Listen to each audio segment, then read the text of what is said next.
intentions, just like the intentions of everybody, every member that has spoken. But I believe his intentions were noble, and I have two reasons for that.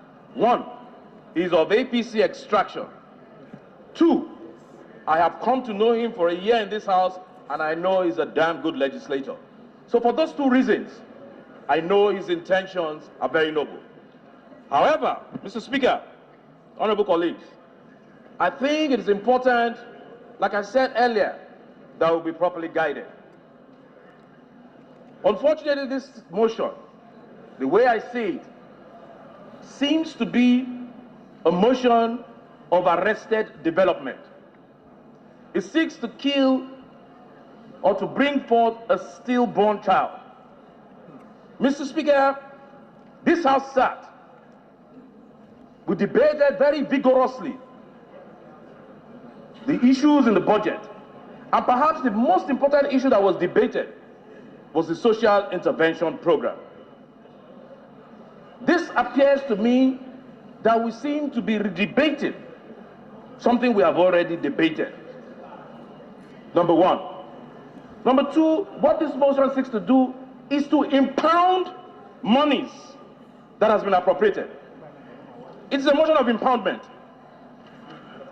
Mr. Speaker, for me, the horse has already bolted from the barn.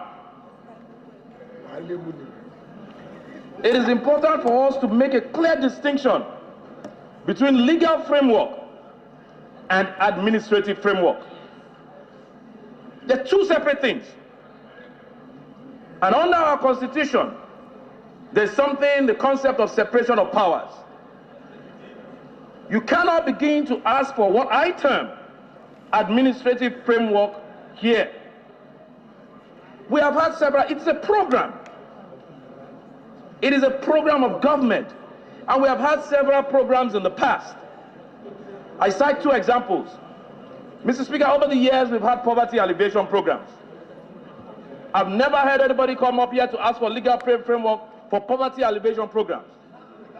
We have had SureP program. We have had SureP program.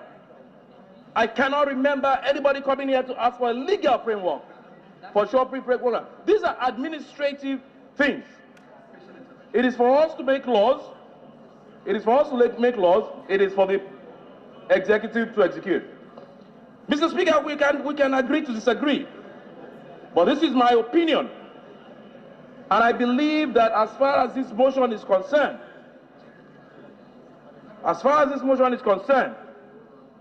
it is not a motion that we should pass in this House.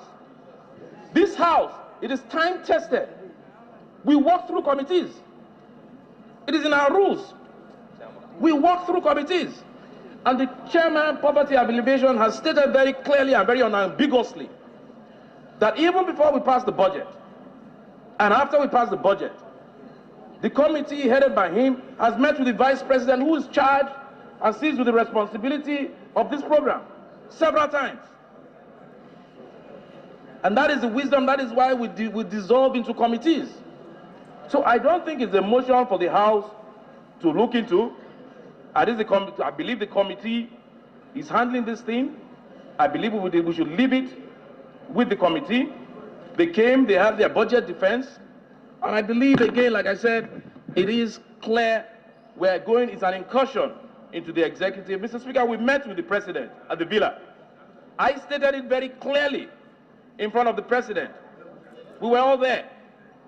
That on the issue of this social intervention program, they need to liaise with the committee.